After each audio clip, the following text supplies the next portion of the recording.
කතඤ්ඤ කතවේදී පුද්ගලෝ දුර්ලභෝ ලෝකස්මින් කියලයි බුදුහාමුදුරුවෝ දේශනා කොට වදාළේ.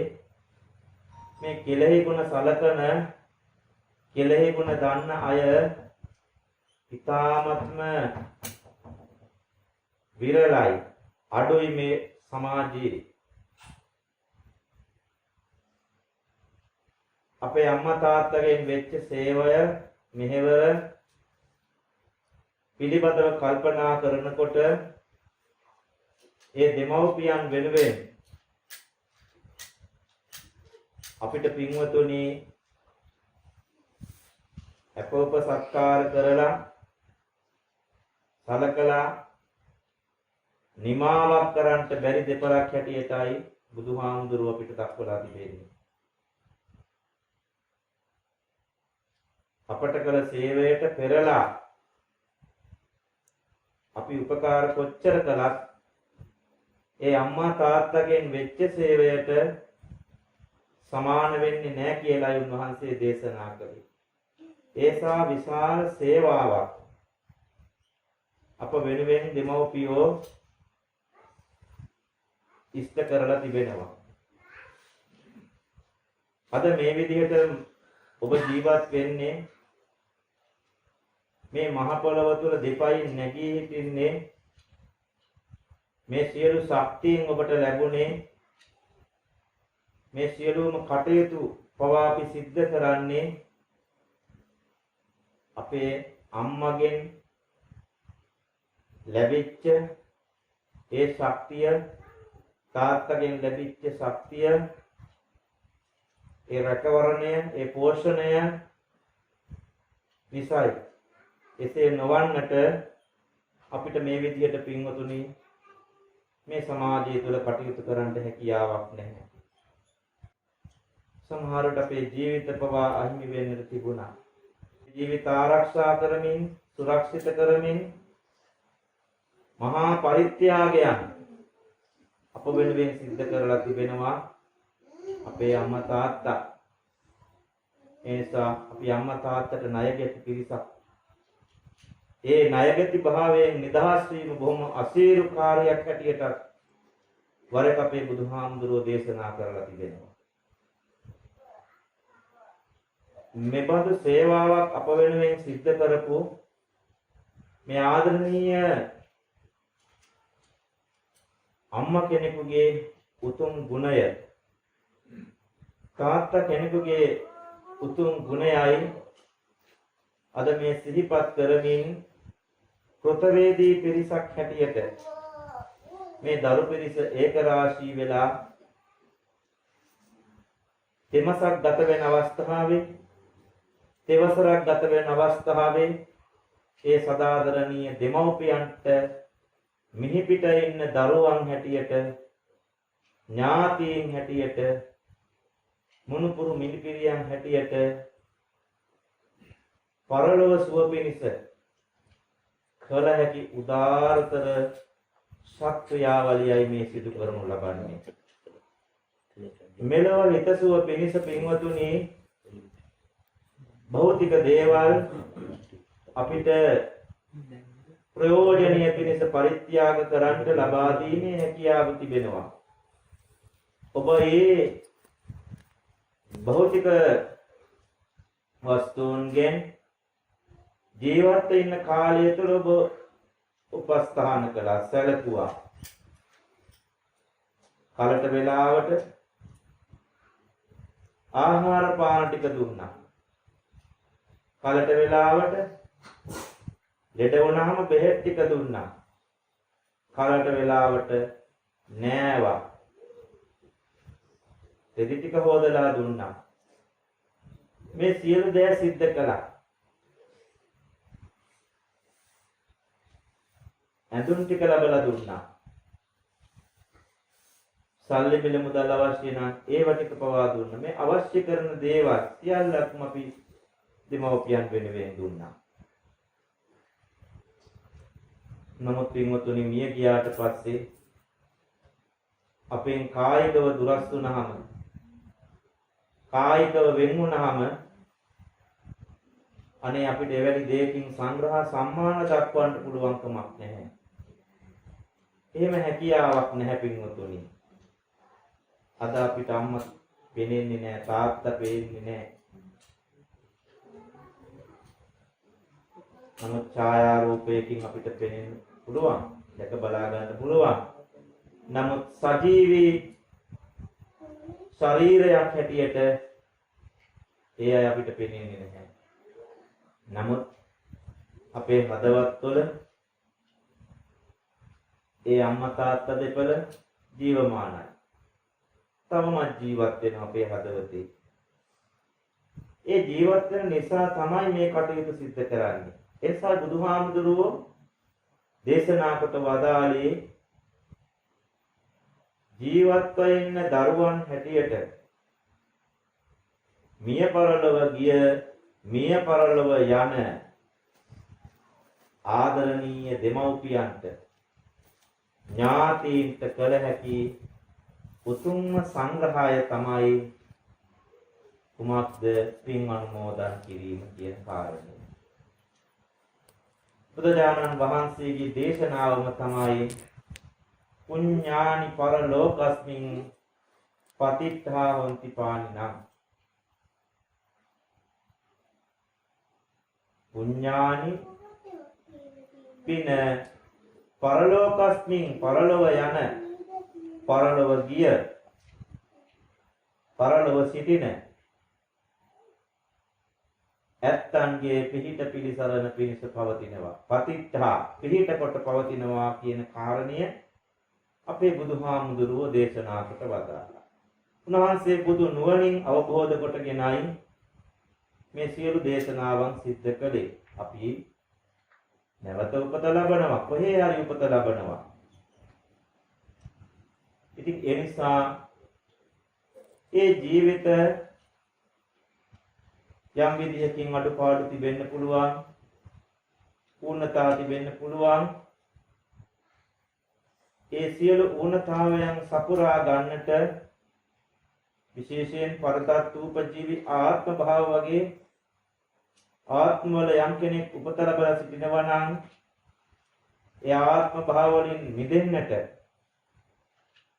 පින අවශ්‍ය කරන බව, පින පිහිට ආධාර වන බව තිරෝකුඩ සූත්‍රයේදී බුදුහාමුදුරුවෝ මනාව පැහැදිලි කොට දේශනා කොට වදාළා. ඒ නිසා පින තමයි පින්වතුනි පිහිට වෙන්නේ. ජීවත්ව ඉන්න අපිට පින තමයි පිහිට වෙන්නේ. මේ විදිහේ ආත්ම භාවයක් පවා ලබන්නට හේතු වුණේ පින්වතුනි සසරදී බොහෝ සෙයින් පින් සිද්ධ කරගත්ත නිසාමයි. ඉතින් ඒ නිසා මෙලව ආයතත් පරලොව ගිය ආයතත් මේ හැම දෙනාටම පිහිට පිළිසරණ වන්නේ පිනයි. ඒ නිසා අද මේ සිදු කරන මේ දේශනාව, මේ පින්කම පින්වතුනි, පින්කම් කියන්නේ හොඳ වැඩ, හොඳ කටයුතු, යහපත් ක්‍රියාවෙන් වගේම අයහපත් ක්‍රියාවෙන් ප්‍රතිඵල ලැබෙනවා. බීජ වපුරන ආකාරයට තමයි ප්‍රතිඵල ලැබෙන්නේ. යාදිසං වපතේ බීජං තාදිසං හරතේ පලං කල්යාණකාරී කල්යාණං පාපකාරී පාපකං. බීජ වපුරන ආකාරයට ඵල ලැබෙන්නා වගේ අපි සිදු කරන ක්‍රියාකලාපයේ මත තමයි එහි ප්‍රතිඵලය අපිට ගෙන දෙන්නේ. ඒ ප්‍රතිඵලය දෙගුණ තෙගුණ වෙලා අපිට ලැබෙනවා. මොන්කව්පි ආදිය අපි පිටෙව්වොත් එහි ප්‍රතිඵලය මොන්කව්පිමයි ලැබෙන්නේ. වෙන දේවල් එකේ හටගන්නේ නැහැ. කොස් ගසක් පැල කරොත් පිටෙව්වොත් ඒ ප්‍රතිඵලය කොස්මයි ලැබෙන්නේ. එක ගෙඩියක් නෙමෙයි. දෙගුණ තෙගුණ වෙලා අපිට මුළු ජීවිත කාලයම ප්‍රයෝජනෙට භුක්ති විඳින්න පුළුවන් ආකාරයට ප්‍රතිඵලය අපිට ගෙනලා දෙනවා. ඒ වගේ තමයි අපි කරන ක්‍රියාකලාපයත් අපිටමයි ප්‍රතිඵල ගෙන දෙන්නේ. ඒ නිසා පින්වත්නි මේ මොහොතේ ඔබගේ සිත, කය, වචනය කියන මේ ద్వාරත්‍රයෙන් තමයි ක්‍රියාත්මක වෙන්නේ. අපි පින් සිද්ධ කරගන්නේ, පව් සිද්ධ කරගන්නේ මේ තුන් සිත ක්‍රියාත්මක වීම තුළ. පිනපව කියන දේවල් හොඳ නරක ක්‍රියාත්මක වෙන්නේ. ඒ නිසා මේ දොරටු තුන පවිත්‍ර කරගෙන සංවර කරගෙන මේ උතුම් ක්‍රියාවෙහි නිරත විය යුතු වෙනවා. එහෙම වුණොත් තමයි එහි ප්‍රතිඵලය ලැබෙන්නේ. නිසි පරිදි යහපත් අර කල්යාණකාරී යහපත් ලෙස ක්‍රියාත්මක වුණොත් එහි ප්‍රතිඵලයක් යහපත්. අයහපත් ලෙස ක්‍රියාත්මක වුණොත් එහි ප්‍රතිඵලය භයානකයි. දත මනස මුල් වෙච්ච ක්‍රියාකලාපයන් තමයි සිද්ධ වෙන්නේ. මනෝ පුබ්බංගම ධම්මා මනෝසිට්ඨා මනෝමය මනසා චේ පසන්නේන භාසතිවා කරෝතිවා තතෝනං සුඛමන් වේති ඡායාව අනපායිනී කියන ඒ දේශනාව තුළ පැහැදිලි කළෙත් ඒකයි.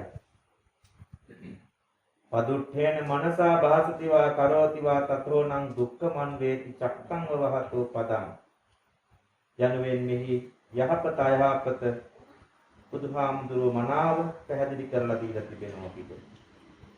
පිරිසිදු සිතින් යමක් කරනවා නම් කයින් වචනයෙන් මනසින් මනෝමූලිකව කයින් වචනයෙන් මනසින් මෙය යහපතක්මයි සිද්ධ වෙන්නේ. එය සැපය පිණිසමයි පවතින්නේ. භාසතිවා කරෝතිවා කියනවා නම් ක්‍රියාත්මක කරනවා නම් හිතනවා නම් තතෝනම් එයින් තමන්ට ලැබෙන්නේ සුඛං අන්වේති සැපයක්මයි. යහපතක්මයි සිද්ධ වෙන්නේ. හොඳ ක්‍රියාවක්. හොඳ ක්‍රියාවේ හොඳ ප්‍රතිඵල ලැබෙනවා. ඒක හරියට උන්වහන්සේ පැහැදිලි කළේ අපේ හේවණැල්ලසේ කියලා. අපේ හේවණැල්ල අපිව දාලා යන්නේ නැහැ. අපිව පසුපස ගමන් කරනවා. හැබැයි අපිට කිසිදු පීඩාවක්, කිසිදු බරක් නැහැ. ඒ වගේ තමයි යහපත් ක්‍රියා අපිට බරක් ගෙන දෙන්නේ නැහැ. සතුටක්මයි ගෙන දෙන්නේ. සැපයක්මයි ගෙන දෙන්නේ. අන්න ඒ විදිහටයි ඔබගේ මේ තුන් සිත මේ අවස්ථාවේ මෙහෙවිය යුත්තේ. යහපත් චේතනාවන්, යහපත් ආකල්ප, යහපත් සංකල්පනාවන් මේ මොහොත තුල ඇති කර ගන්න ඕන. කරුණා කතඤ්ඤුතා කරුණාව, කතඤ්ඤුතා ගුණය, මෛත්‍රිය මේ වගේ උතුම් ගුණ සමුදායන් ඔබගේ හදවත් තුළ දැන් ඇති වෙලායි තිබෙන්නේ. පිරිසිදු සිතින්, පිරිසිදු කයින්, පිරිසිදු වචනයෙන් ඒවා සංවර කරවගෙන පිරිසිදු ලෙස මේ මොහොත තුළ ඔබ ක්‍රියාත්මක විය යුතු වෙනවා.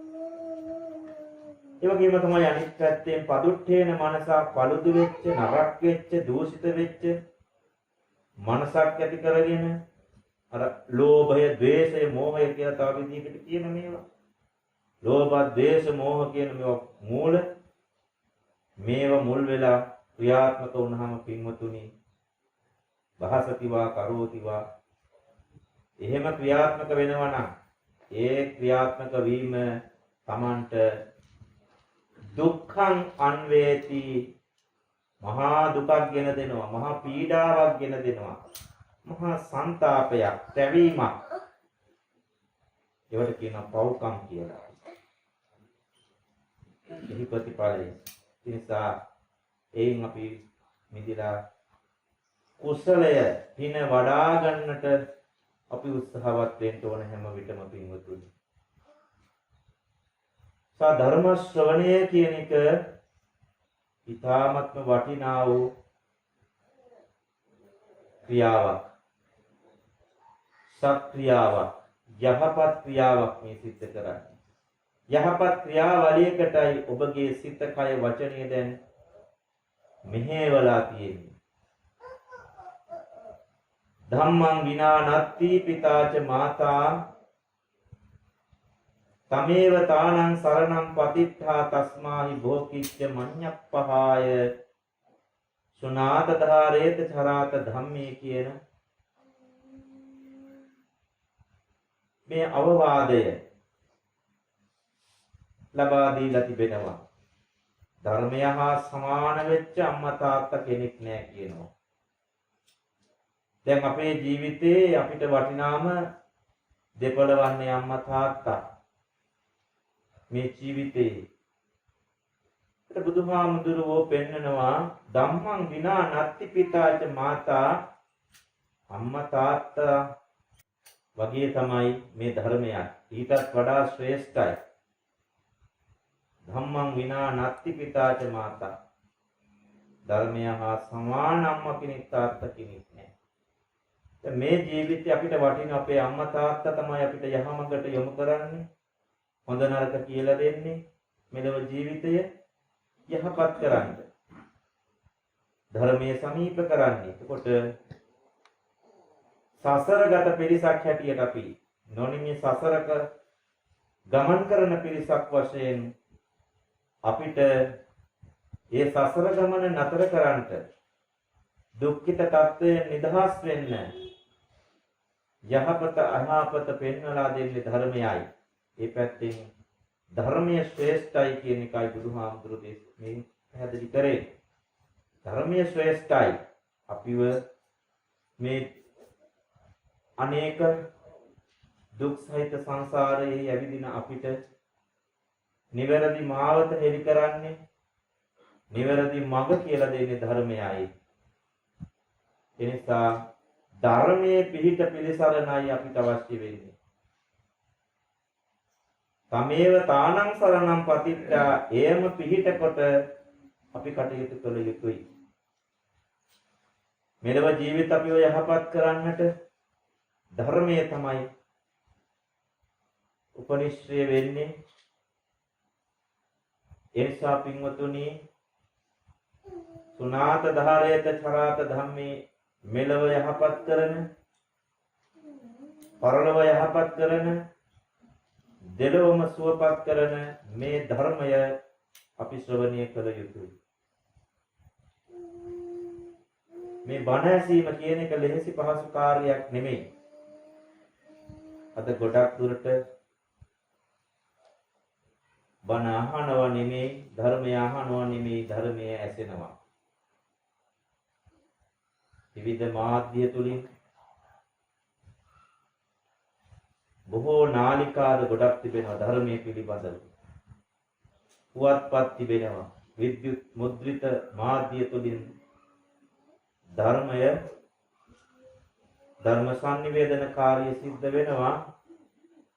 නමුත් පින්වතුනි, මේ ධර්ම සංනිවේදනයට අපි නියම සිහි කල්පනාවෙන් නිවැරදි අවබෝධයෙන් යුක්තව සවන් දිය යුතු වෙනවා. එහෙම කරන පිරිස බොහොම අඩුයි. ඒකයි කිව්වේ ඇහෙනවා, අහන්නේ නැහැ. සුනාත හොඳට අහන්න, ශ්‍රවණීය කරන කෙනෙක් වෙන්න ඕන. නිබඳවම ධර්ම ශ්‍රවණීය කිරීම පුරුද්දක් කරගන්න.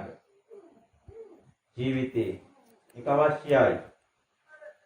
අපේ දෛනික ජීවිතය යහපතට පත් කරන්නට හොඳ උපදේශ, අවවාද, අනුශාසනා ධර්මයේ තුලින් ධර්ම ශ්‍රවණය කරන කෙනෙකුට ලැබෙනවා. ධර්මයේ ශ්‍රවණය කළාට පමණක් ප්‍රමාණවත් වෙන්නේ නැහැ. මේ ශ්‍රවණය කිරීම තුළ ඔබ මේ ධර්මයේ හොඳට ඉගෙන ගන්න ඕන.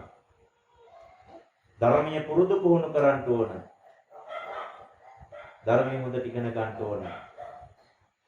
ධාරේත කියලා කිව්වේ ඒකයි. හොඳට ඉගෙන ගන්න ඕන. බණ දහම් හොඳට ඉගෙන ගන්න ඕන. අපේ ජීවිතේ පුරව ගන්න ඕන. ලස්සන මල් මාලයක් වගේ. අපේ ජීවිතේ ලස්සන වෙන්නේ ධර්මය අපේ ජීවිතයට සමීප කර ගැනීම. චරාත කියලා කිව්වේ ඒකයි, හැසිරෙන්න ඕන. මේ ධර්මයේ ප්‍රතිඵල අත්දකින්න පුළුවන් වෙන්නේ අපේ ජීවිතයට සමීප කර ගැනීම. ප්‍රායෝගිකව අපේ ජීවිතයට බද්ධ කර ගැනීමෙන් පින්වතුනි. එහෙම නැතුව සත්‍යයනා කළ පමණින්, ඝන සත්‍යයනය කළ පමණින්, ගාථා කී පමණින් මේ ධර්මය අපිට සමීප වෙන්නේ නැහැ. ඒ අපේ ජීවිතයට ප්‍රායෝගිකව බද්ධ කරගත යුතුයි.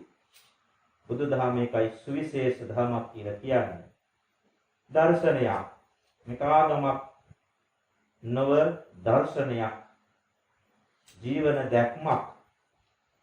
අපේ ජීවිතයේ යහමඟට, සුමඟට, යහපතට ගන්න අවශ්‍ය කරන පිළිවෙත් සමුදායක් මයි මේ තුල තියෙන්නේ. අපි ඒවා ක්‍රියාත්මක වෙන්න ඕන. ක්‍රියාත්මක කළ යුතුයි. එසා පින්වතුනි, බණ අහන පුද්ගලයන් පිළිබඳව බුදුහාමුදුරුවෝ වරක දේශනා කළා 3 දෙනෙක් ඉන්නවා කියලා. තයෝ මේ භික්ඛවේ සංවිජ්ජමානා ලෝකස්මින්, මේ ලෝකයේ ධර්මය අහන, මේ සමාජය තුළ ධර්ම ශ්‍රවණය කරන පුද්ගලයෝ 3 දෙනෙක් ඉන්නවා. කතමේ තයෝ උජ්ජංගපඤ්ඤ පුද්ගලෝ, අවකුජ්ජපඤ්ඤ පුද්ගලෝ, පුතුපඤ්ඤ පුද්ගලෝ. මේ පුද්ගලයෝ 3 දෙනා තමයි බණ අහන අය. බලන්න, පළවෙනි පුද්ගලයා තමයි උජ්ජංගපඤ්ඤ පුද්ගලයෝ. උජ්ජංගපඤ්ඤ පුද්ගලයා කියලා කියන්නේ මේ තැනැත්තා බණ අහන්න කියලා ඇවිල්ලා ඔහේ වාඩි වෙලා ඉන්නවා. ඒ කටයුතු වල තමන්ගේ සිත, කය, වචනය තමන්ගේ ක්‍රියාකලාපයන් වෙත යොමු කරනවා. අහන බණක් නැහැ. තමන්ගේ කාලය වෙනත් කටයුතු වලට යොමු කරනවා. කායිකව සමහරට තිබුණත් මනස වෙනත් අරමුණු කරා යොමු කරලා කටයුතු කරන්න පුළුවන්. එවැනි අය මේ සමාජය තුළ ඉන්නවා. ඔහුට පින්වතුනි කවදාකවත් ධර්මයේ සමීප කරගන්න පුළුවන් කමක් නැහැ. ඔහු හිටියට ධර්ම ශ්‍රවණය කරනවාය කියන සිතුවිල්ලෙන් නෙමෙයි පසු වෙන්නේ. වෙනත් දේවල් වෙත යොමු කරනවා. මේ පුද්ගලයා හරියට බුදුහාමුදුරුවෝ දේශනා කරනවා කලයක් වහලා වතුරක් කරනවා වගේ කියලා. ඒ තැනත්තා හරියට. දැන් කලයකට කට අනිත් පැත්තට හරවලා වතුර දැම්මහම ඒ ජලය අපත යනවා. අන්න ඒ වගේ තමයි මේ පුද්ගලයාට ඒ ධර්මයෙන් කිසිදු ප්‍රයෝජනයක් නැහැ. ප්‍රයෝජනයක් ගන්න ලැබෙන්නේ නැහැ. මොකද ඔහු ධර්ම ශ්‍රවණය කරන කෙනෙක් නෙමෙයි. ධර්ම ශ්‍රවණය කරනවා කියන ඒ පෙන්වාට ඔහුගේ අභ්‍යන්තරය වෙනත් අරමුණු කරා යොමු කරලා කටයුතු කරනවා. ඒ තැනත්තාට කවදාකවත් නිවැරදිව ධර්මයේ සමීප කරගන්න පුළුවන් කමක් නැහැ. ඒ වගේම තමයි උජ්ජංග පඤ්ඤ පුද්ගලෝ මේ තැනත්තා බණ අහනවා කියලා ඇවිල්ලා බණ අහනවා සිත කය වචනය හොඳට සංවර පවත්වාගෙන බණ අහනවා. හැබැයි ඒ දේශනාවන් අවසන් වෙනවත් එක්කම ඔහු එතනින් ගියාට පස්සේ ඒ පුද්ගලයා ඒ අහපු කිසිදු ධර්ම කාරණයක් මතකේ නැහැ. කිසිදු දෙයක් නැහැ. අහපු දෙයක් මතකයක් නැහැ. ඇහුවා තමයි. හැබැයි අහන්නන් වාලේ ඔහේ ඇහුවා. නමුත් කිසිදු මතකයක් නැහැ. ධාරණයක් නැහැ. ඒ තැනත්තාට කවරදාකවත් ධර්මයේ ප්‍රයෝජනයක් ගන්න බැරි වෙනවා. ඒක හරියට උපමාවකින් පෙන්නනවා. මනුස්සයෙක් බිම වාඩි වෙලා මොන් කවුපි ආදී දේවල් ඔඩොක්කේ තබාගෙන ඉඳලා එක පාටම නැගිටිනවා. සනේ ඔහු දන්නේ නැහැ මෙතන මේ මොන් කවුපි තියෙනවයි කියලා ඔඩොක්කුවේ. එක පාටම නැගිට්ටාම මේ සියල්ල විසිරීලා යනවා. ආන් ඒ වගේ තමයි ඒ තැනත් අවික්ෂිප්ත සිතකින් මෙතන බණ ඇහුවට ඔහුගේ මතකේ නැහැ. ප්‍රයෝජනයක් ගන්න බැරි වෙනවා. ඒ තැනත්තාටත් මේ ධර්මයේ නියම ප්‍රතිඵල ලබන්න බැරි වෙලා යනවා. තවත් පුද්ගලයෙක් ඉන්නවා. ඒ තැනත්තා තමයි පුතුපඤ්ඤ පුද්ගලෝ. පුතුපඤ්ඤ පුද්ගලයා කියලා කියන්නේ බණ අහන්න ඇවිල්ලා හොඳට වාඩි වෙලා කල් වේලා ඇතිවම හොඳට සිත කය වචනය සිදර සංවරව පවත්වාගෙන මුල මැද අග මේ සියලු අවස්ථාවන් හිදී තමන්ගේ තුන් සිතම පහදාගෙන හොඳට ධර්ම ශ්‍රවණය කරනවා. ධම්මේව සුනිස්සාමි ධම්මේ මේ රමති මනෝ යන විදිහට සිතුවිලි ඇති කරගන්න මම ධර්ම ශ්‍රවණය කරනවාය කියන දැඩි හැඟීමෙන් යුක්තව බොහොම ශ්‍රද්ධාවෙන් බොහොම ගෞරවයෙන් ධර්ම ගෞරවය, දේශක ගෞරවය, ශාස්ත්‍ර ගෞරවය මේ සියල්ල ආරක්ෂා කරගෙන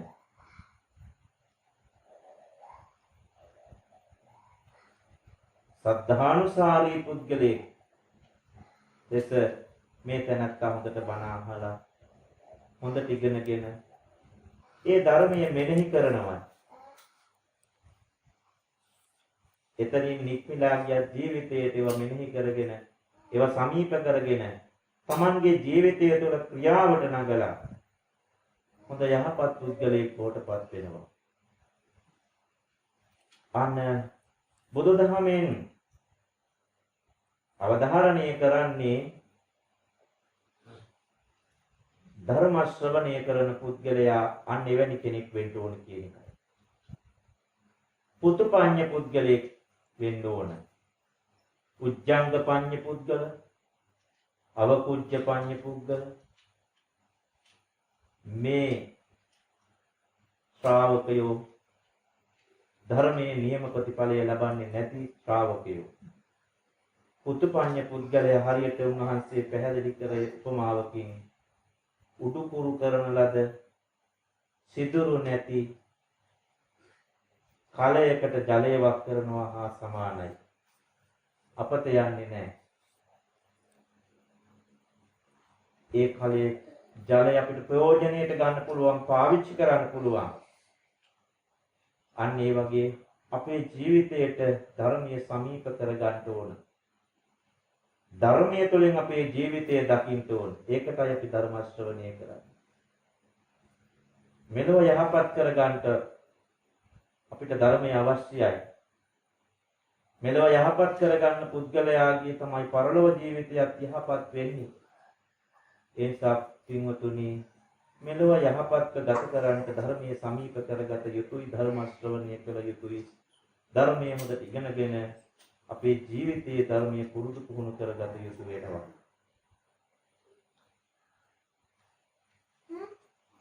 අපේ හිත සකස් කර ගන්න ඕන. මුළු බුදුදහම තුළින්ම පැහැදිලි කරන්නේ සමස්තයක් හැටියට සංක්ෂිප්තව කියනවා නම් හිත හදා ගැනීම තමයි සිද්ධ කරන්නේ. මේ හිත තමයි හැම දෙයකටම මුල් වෙලා තිබෙන්නේ. ඒකනේ මනෝකුබ්බංගම ධම්මා කියලා කිව්වේ. මේ හිත හරියට උන්වහන්සේ වරක සමාන කරනවා කුළු හරකෙක් වගේ කියලා. කුළු හරකෙක් නැත්තම් අදාන්ත දමණය නොවිච්ච කුලෑටි ගවයෙක් වගේ කියලා. කුළු හරකෙක් වගේ. කුළු හරකගේ ස්වභාවය අපි දන්නවනේ. දඟලනවා, එහෙ මෙහෙ කඩා පැනලා විනාශයටපත් කරනවා. එක විදිහකට ඉන්න බෑ, හරි අමාරුයි. මෙන්න මේ වගේ තත්ත්වයක් තමයි මේ සිතේ ස්වභාවය. විවිධ අරමුණු කරා ගමන් කරනවා. මේ ඉන්ද්‍රියයන් නිසා විවිධ අරමුණු ගන්නවා. ආහාර කියලා කියන්නේ වට. අපි ඇසේ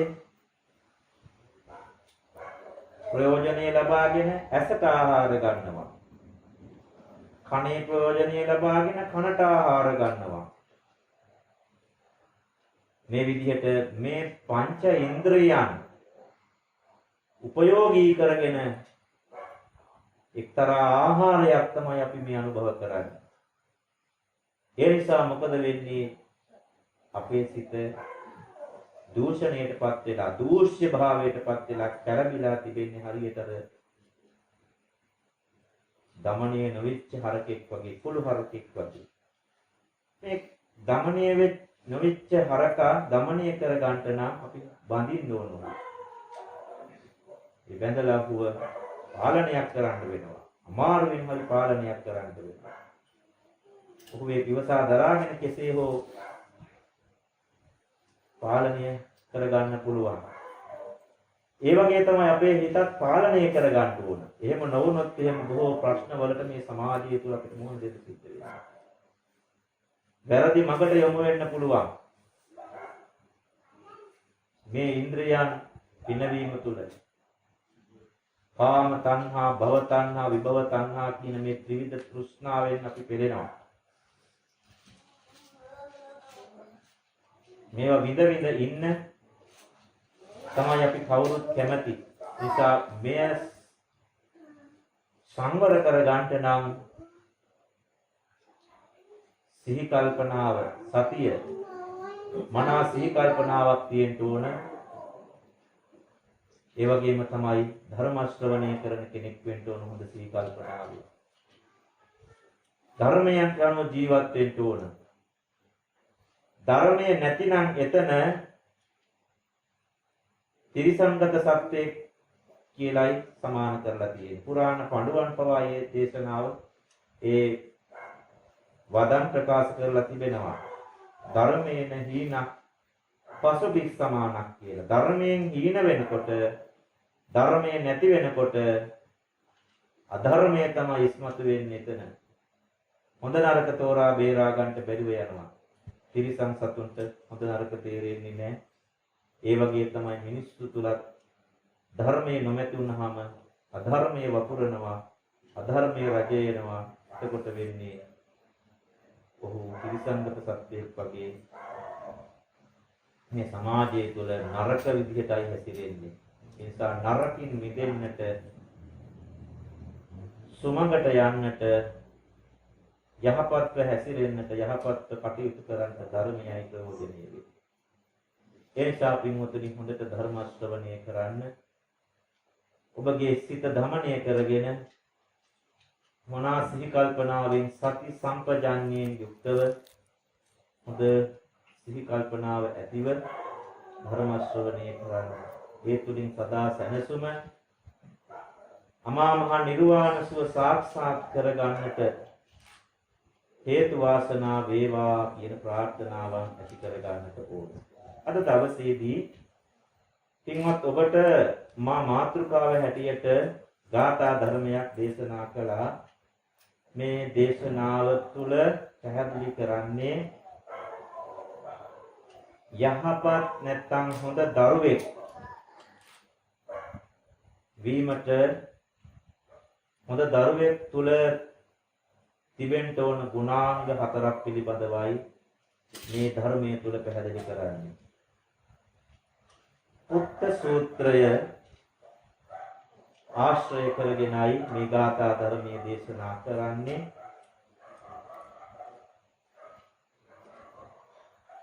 බුදුරජාණන් වහන්සේ හොඳ දරුවෙක් නැත්නම් මේ දරු සම්පත කියන එක අපිට වටිනාම සම්පතනේ.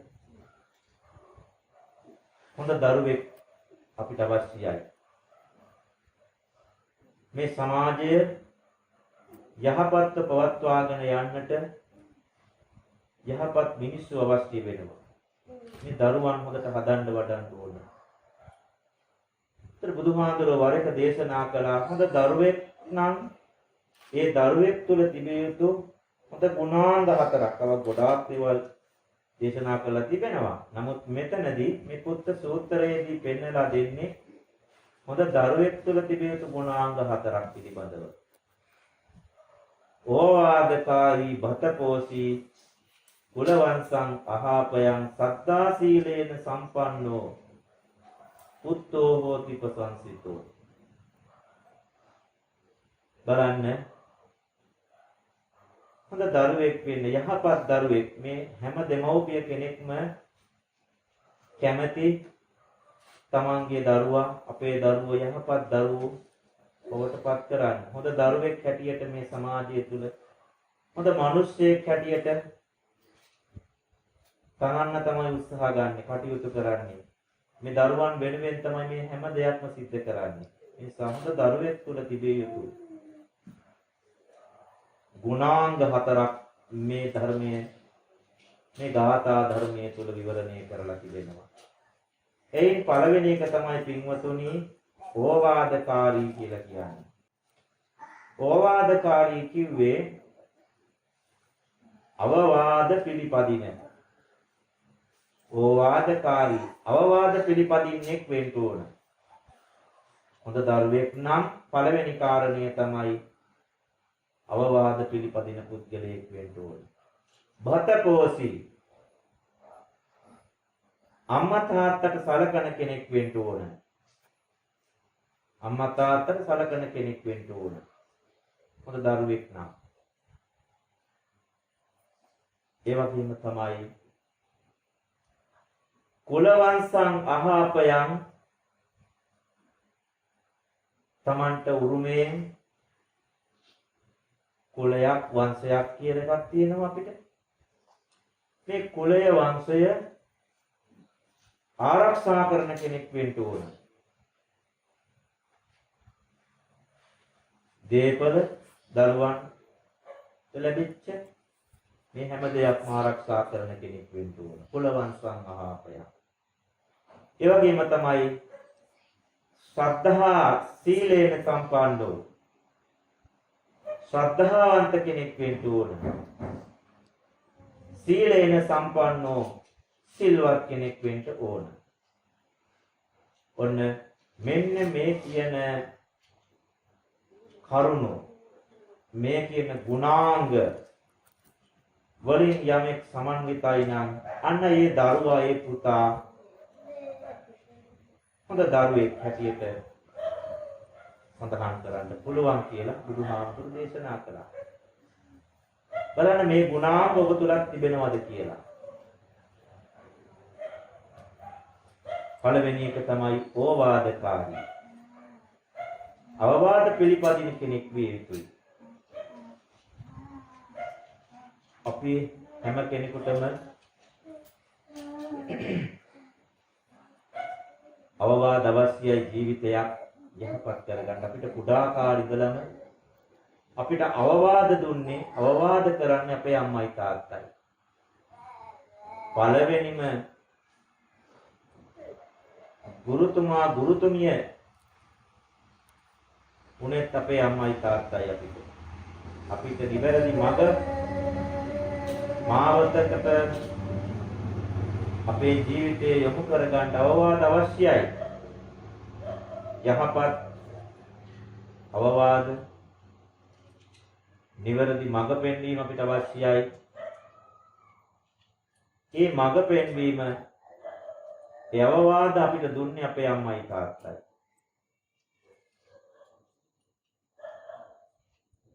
ඒ නිවැරදි අවවාද අපි පිළිපදින්න ඕන. අම්මා තාත්තා දෙපළ දැන් අද දරුවෝ සමහරක් වෙලාවට කල්පනා කරනවා ඒගොල්ලෝ හොඳට ඉගෙන කියාගෙන උපාධි පාස් කරලා උසස් අධ්‍යාපන කටයුතු වල නිරත වුණාම සමහර විට හිතනවා ඒ අය අපේ අම්මා තාත්තා කවුද කියලා. අපිට අවවාද දෙන්න ඒ අය කවුද කියලා එහෙම හිතන දරුවෝත් ඉන්නවා. නමුත් පින්වතුනි දරුවනේ කල්පනා කරන්න ඕන ඒ අම්මා තාත්තා උපාධි පාස් නොකලට ජීවිත අධ්‍යක්ීම් සම්භාරයකින් සමන්විතයි. ඔවුන් ජීවිත උපාධිය සමත් කරපු අය මහා පරිණතභාවයක් තිබෙන අය ජීවිතේ ඔවුන් උපරිම අධ්‍යක්ීම් විදපු අය. එනිසා ඒ අයගේ අවවාද අනුශාසනා කවදාකවත් වරදින්නේ නැහැ. මොකද දරුවන්ට දෙමව්පියෝ කවදාකවත් නමකට යොමු කරන්නේ සුමකට යොමු කරන්නේ. ගුරුවරයාගේ මූලික ලක්ෂණයත් ඒකයි සුමකට යොමු කරන්නේ. ඒකයි පළවෙනිම ගුරුවරයා වෙන්නේ අම්මයි තාත්තයි. උබ්බාචරියාති උච්චරේ කියලා බුදුහාඳුර දේශනා කළේ ඒකයි. උබ්බාචරියාති උච්චරේ. අපි පාසලට පෙර පාසලට යන්න పూర్වයෙන් අපිට අවවාද අනුශාසනා ලැබලා දුන්නේ හොඳ නරක කියලා දුන්නේ සිරිත් පිරිත් ටික කියලා දුන්නේ. මූලික අධ්‍යාපනයේ බීජය මේ ජීවිතේ අපිට ලැබලා දුන්නේ නිවැරදි මඟ පෙන්වීම කලේ අම්මයි තාත්තයි. ඒතර ඒ අවවාද අනුශාසනා අපි දැනුම් තේරුම් ඇති වෙනකොට අපි ඔවුන්ගේ අවවාද අනුශාසනා වලට කන් දෙන්න ඕන. පුතේ මේක කරන්න එපා. මේ දේ කරන්න කියලා ඔවුන් ඔබට යම් අවවාදයක් කරනකොට ඒකට පිටුපාලා කටයුතු කරන්න හොඳ නැහැ. මේ අවවාදය ඔබ පිළිපදින්න ඕන. ඒක තමයි ජීවිතය සකස් කරගන්න හේතු වෙන්නේ. සමහර විට අම්මා තාත්තගේ අවවාද වලට පිටුපාලා කටයුතු කරපු දරුවෝ ඔවුන් මුළුමනින්ම ජීවිත විනාශයට පත් වෙන සමහර විට ජීවිතයෙන් පවා සමුගත් අවස්ථාවන් අපිට දකින්න ප්‍රසන්න මේ සමාජය තුළ ලැබෙනවා. ඒ නිසා පින්වතුනි අම්මා තාත්තගේ අවවාද අනුශාසනා පිළිපදින්න ඕන. ඒ වගේම අපිට දෙවණියට ලැබෙන අම්මා තාත්තා තමයි ගුරුවරු. ගුරු මව්වරු පියවරු කියලා අපි කතා කරන්නේ. ඒ තරම්ම අපේ ජීවිතයේ අඳුර පළවා හැරලා අඳුර දුරු කරලා සුමගට යොමු කළේ දෙමව්පියෝ වගේම අපේ ආදරණීය ගුරු මව්වරු පියවරු. ඒ අයගේ අවවාද අනුශාසනා අපි ලබා ගන්න ඕනේ. වැඩිහිටියන්ගේ අවවාද අනුශාසනා අපිට අපේ ජීවිතේ ගොඩක් ලස්සන කරගන්න සාර්ථක කරගන්න අවශ්‍යයි. අවවාද අනුශාසනා ලැබෙන තරමට අපේ ජීවිතය යහපත් වෙනවා.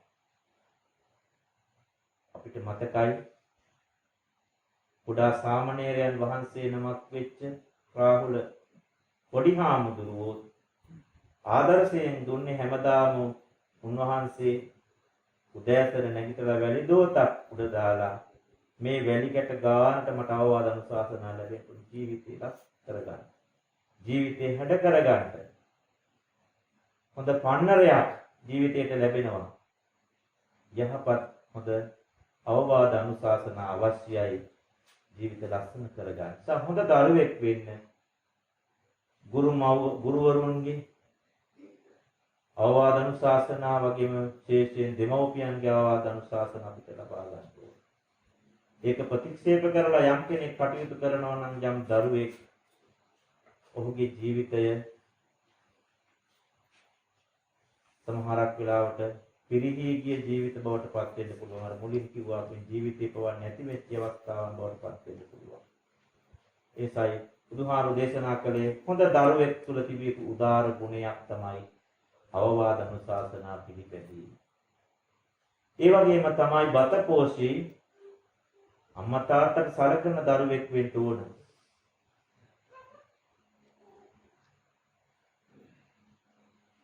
දැන් අපි කල්පනා කරනකොට අපේ ජීවිතේ අපිට මේ ශක්තිය මේ හැම දෙයක්ම ලබලා දුන්නේ අම්මයි තාත්තයි.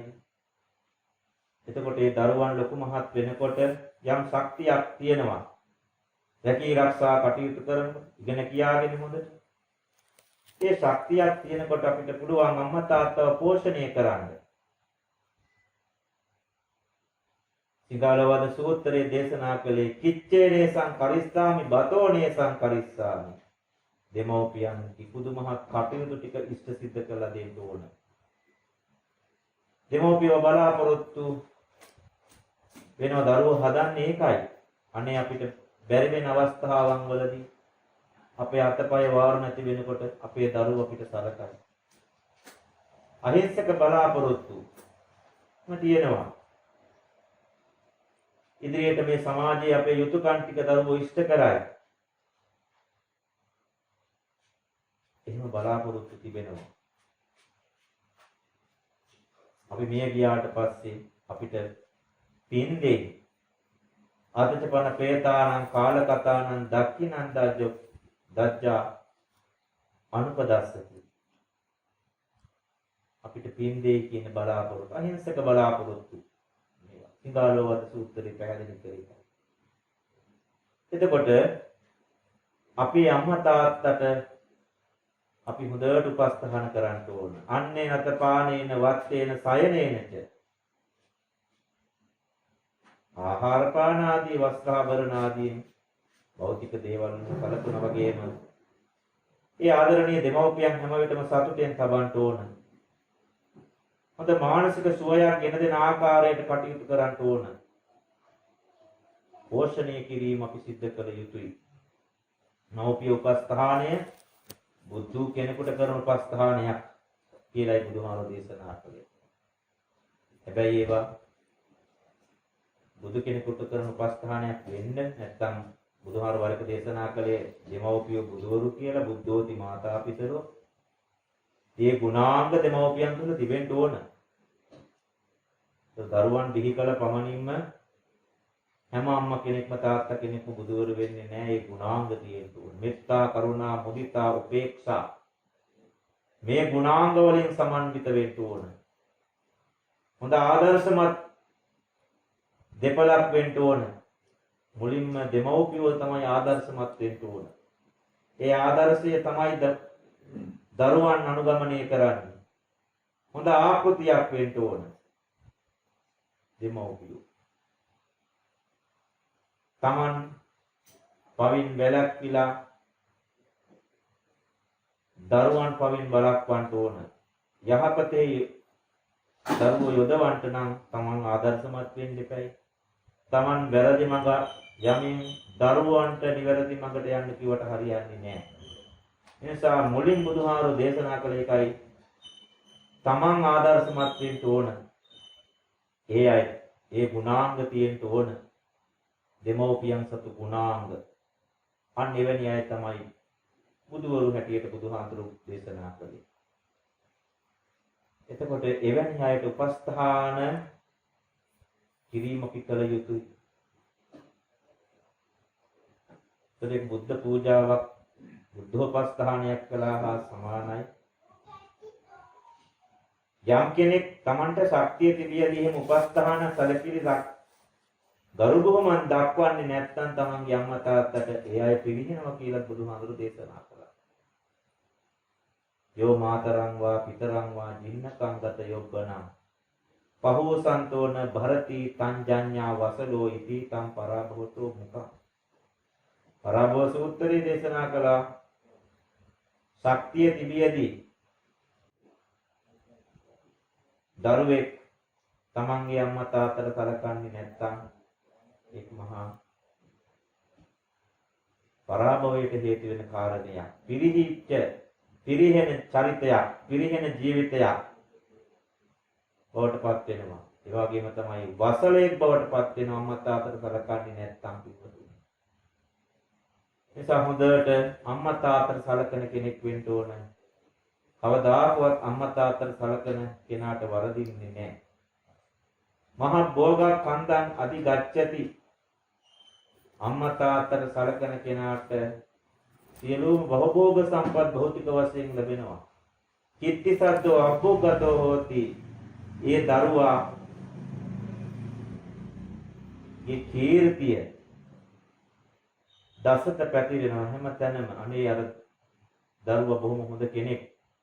හොඳට තමන්ගේ දෙමව්පියන්ට සැලකුවා කියලා හැම කෙනෙක්ම ගුණ වර්ණනා කරනවා. කීර්තිය දසත පැතිරෙනවා.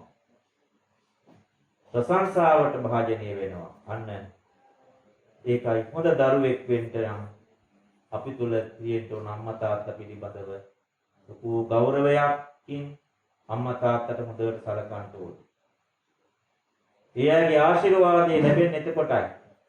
දැන් බුදුරජාණන් වහන්සේට බුද්ධත්වයටපත් වෙන්න බෝසත්වරයෙක් හැටියට පාරමිතා පුරන්න පවා අවසන බුද්ධත්වයටපත් වෙන්නට උන්වහන්සේට අවවාද වගේම ඒ ආශිර්වාදය ලැබුණේ අම්මගෙන්, දෙමව්පියන්ගෙන්.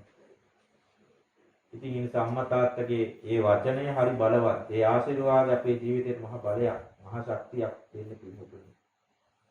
අම්මා තාත්තට අපි හොඳට සලකන්න ඕනේ. මෞඛ්‍ය උපස්ථානයේ පිළිබඳ ගොඩාක් බුදුහාරු දේශනා කරලා තිබෙනවා. ඉතින් ඒවා සියල්ල මෙතන ප්‍රකාශ කරන්නට බලාපොරොත්තු වෙන්නේ නැහැ. ඒක අම්මා තාත්තට සලකන දරුවෙක් වෙන්න ඕන, හොඳ දරුවෙක්. මේ දෙවෙනි ගුණය. ඒ වගේම තමයි කුලවංශං අහාපයං. තමන්ගේ කුලය වංශය පරපුර ආරක්ෂා කරන කෙනෙක් වෙන්න ඕන. දැන් අද මෙහෙම හිතන අය බොහොම අඩුයි. සමහර පරම්පරාවෙන් ලැබිච්ච දේපල වස්තු මේවා විකුණලා දාලා නැති බන්දස්ථාන කරලා මහා පාරට ඇද වැටෙන දරුවෝත් ඉන්නවා. එහෙමත් ඉන්නවා. එහෙම නැත්නම් සමහරක් වෙලාවට ඒවා ආරක්ෂා කරගෙන බොහොම හොඳට දියුණු වෙන කටයුතු කරන අයත් ඉන්නවා. ඒකට දෙමව්පියෝ බලාපොරොත්තු වෙන අපේ දේපල වස්තුන්, අපේ පරපුර, අපේ දරුවෝ ආරක්ෂා කරයි කියන බලාපොරොත්තුව තියෙනවා. ඒක සිංහලවද සූත්‍රයේ වෙනම දේශනා කරන කුල වංශං තපෙස්සාමි කියලා සිංහලවද සූත්‍රය දේශනා කළේ. දැන් මේ පුත්ත සූත්‍රයෙන් දේශනා කරනවා කුල වංශං අහාපයං, කුල වංශය ආරක්ෂා කරන්න. ඒක යුතුයකමක්. තවත් පැත්තකින් තමන්ගේ පරපුර සුරක්ෂිත කිරීම. තමන්ගේ පුරුමයෙන් ලැබිච්ච දේවල් තියෙන්න පුළුවන්. පාරම්පරිකව ආරක්ෂා කරගෙන ආපු හොඳ යහපත් ගුණාංග ගතිසිරිත් තියෙන්න පුළුවන්. පාරම්පරික දේවල්, උරුමයන්, ඒවා විනාශ වෙන්න නොදී, පිරිහෙන්න නොදී ඒවා ආරක්ෂා කිරීම, සුරක්ෂිත කිරීම මතු පරපුරට දායාද හොඳ දේවල් නේ, නරක දේවල් නෙමෙයි. ඒවා අපි පවත්වාගෙන යන්න ඕනේ. ඒ වගේම දරුවන් බිහි කරලා හොඳට පරපුර ආරක්ෂා කරන්නත් ඕනේ. ඉතින් ඒවා විය යුතු දේවල් තියෙනවා. හොඳ දරුවෙක් නම් අන්න ඒ ගුණාංගය ක්‍රියාත්මක කරන්න ඕනේ. කුලවංශං අහාපයං. ඒ වගේම තමයි ශ්‍රද්ධාවන්ත කෙනෙක් වෙන්න ඕනේ. මේක අත්‍යවශ්‍ය කාරණයක්. ශ්‍රද්ධාව කියන්නේ ශ්‍රද්ධාව තමයි ප්‍රධානම දේ. ඒ ශ්‍රද්ධාව නැතිනම් ওই කිසිදු දෙයක් හරියන්නේ නැහැ. ශ්‍රද්ධාව කියන්නේ විශ්වාසය. ඒකට පෙරුවන් පිළිබඳව තිබෙන විශ්වාසය. බෞද්ධයන් හැටියට නම් තුනුරුවන් පිළිබඳව විශ්වාස කරන කෙනෙක් වෙන්න ඕන. ඒ විශ්වාසය තිබුණොත් ඔය කියන ධර්ම කාරණා ජීවිතයට සමීප කරගන්න, ගුණාංග ඇති කරගන්න. එහෙම නැති වුණොත් එහෙම පිළිහිමටපත් වෙනවා. ඒ නිසා ශ්‍රද්ධාව තමයි මූල බීජය. ඒකට කුඩා කාලේ ඉඳලම ඒ මූල බීජ අපි වපුරන්න ඕන අපේ දරුවන් තුල.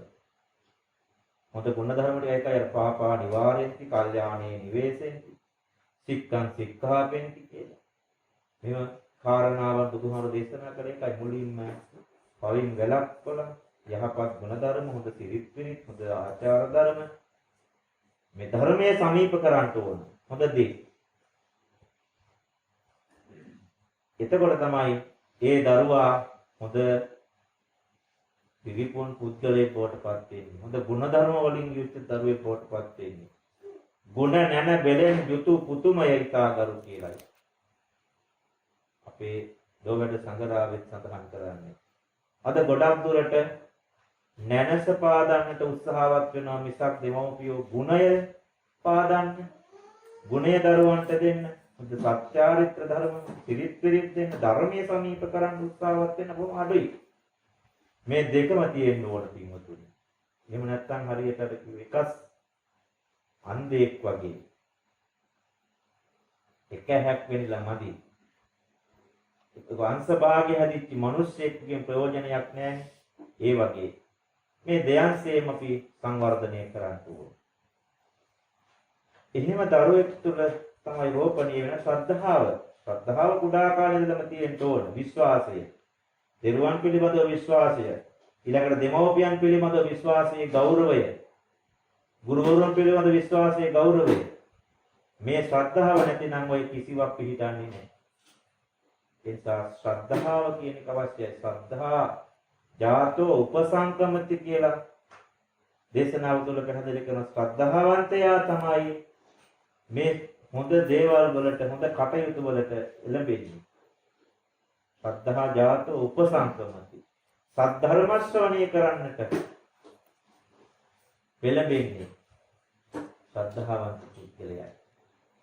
හොඳ වැඩ කරන්නේ, යහපත් කර්ම වල නිරත වෙන්නේ ශ්‍රද්ධාවන්ත පුද්ගලයා. හොඳ නරක ඔහු දන්නවා. ධර්මයේ දන්නවා. එහෙම පුද්ගලයෙක් වෙන්න නම් ශ්‍රද්ධානුසාරී නැත්නම් ශ්‍රද්ධාවන්ත පුද්ගලයෙක් බවට පත් වෙන්න ඕන. ශ්‍රද්ධාව නැතිනම් ඔය කිසිවක් හරියන්නේ නැහැ. ශ්‍රද්ධාව ආකාර දෙකයි. ආකාරවතී සහ අමූලිකා. ශ්‍රද්ධා අපි නොසෙල්වෙන ශ්‍රද්ධාවන්තයෙක් බවට පත් වෙන්න ඕන. ප්‍රතිපත්ති කරුක පුද්ගලයෙක් බවට පත් වෙන්න ඕන. සැබෑ ශ්‍රද්ධාවන්තයෙක් බවට පත් වෙන්න ඕන. සෙලවෙන්න බෑ. දැන් උපමා කළේ කුණු රොඩ්ඩකට. ඒ කුණු රොඩ්ඩ නැත්තම් කසල ගොඩක්. කසල ගොඩක් වුණාම හුලඟක් ආවොත් මහා වේගයෙන් ඒක ඒ ආපු පැත්තට යනවා. ආයෙ එනවා. ඒ වගේ සෙලවි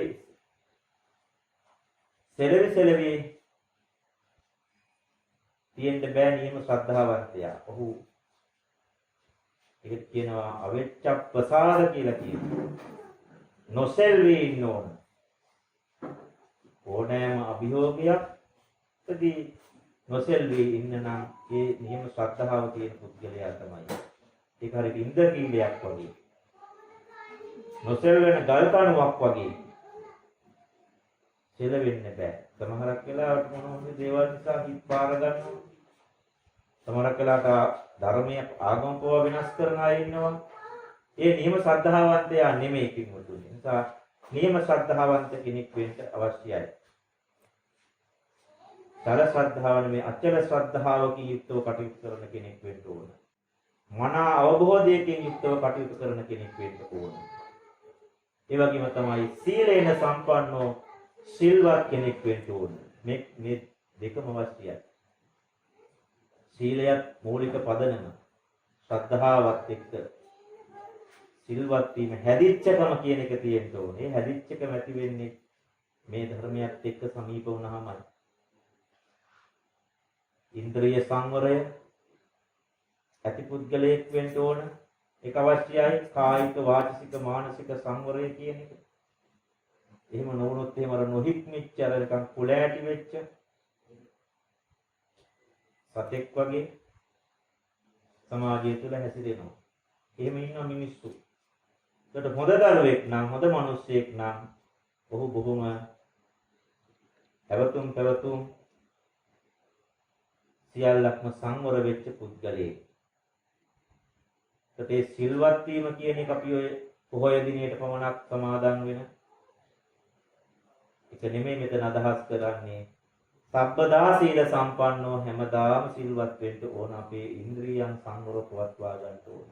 ඉන්ද්‍රිය සංවර නොවුනොත් එහෙම අර එකයි හොඳ නරක තේරෙන්නේ නැහැ. පව පින හඳුනන්නේ නැහැ. මෙහෙම කටයුතු කරනවා. ඒ නිසා සිල්වත් වීම කියන එක අවශ්‍යයි. ඒක හොඳ දරුවෙක් වෙන්න නම් හොඳ හැදිච්ච දරුවෙක් වෙන්න නම් මේ සිල්වත්කම කියන එක අවශ්‍යයි. ඒත් මෙන්න මේ කියන කාරණාවන්ගෙන් යම් කෙනෙක් යුක්ත නම් අන්න ඒ තැනැත්තා පුත්තෝ හෝති ප්‍රශංසිතෝ ප්‍රශංසා කටයුතු කාගේ ප්‍රශංසාවට භාජනය වෙන මේ සමාජය තුළ යහපත්ව ගත කරන හොඳ මිනිස්සෙක් කියන එක බුදුහාඳුරෝ දේශනා කොට වදාළා. ඉතින් ඔබත් කල්පනා කරන්න ඔබගේ ජීවිතය තුළ මෙන්න මේ කියන ගුණාංග තිබෙනවද? එහෙම නොතිබෙනවා නම් ඒ ගුණාංග ඔබේ ජීවිතයට සමීප කරගන්න. ඇති කරගෙන හොඳ දරුවෙක් බවට පත් වෙන්නට, හොඳ මිනිසෙක් බවට සීලාචාර, ධම්මකාමී හොඳ දරුවෙක් බවට පත් වෙන්න, හොඳ මිනිසෙක් බවට පත් වෙන්නට ඔබට මේ උතුම් ධර්ම කාරණාවන් උපනිශ්‍රේ වේවා කියා ප්‍රාර්ථනා කරා. ආකාශට්ඨා ච බුම්මට්ඨා දේවා නාග මහිද්దికා පුඤ්ඤන්තං අනුමෝදිත්වා චිරං රක්ඛන්තු ලෝක සාසනං. ආකාශට්ඨා ච බුම්මට්ඨා දේවා නාග මහිද්దికා පුඤ්ඤන්තං අනුමෝදිත්වා චිරං රක්ඛන්තු ධම්ම දේශනං.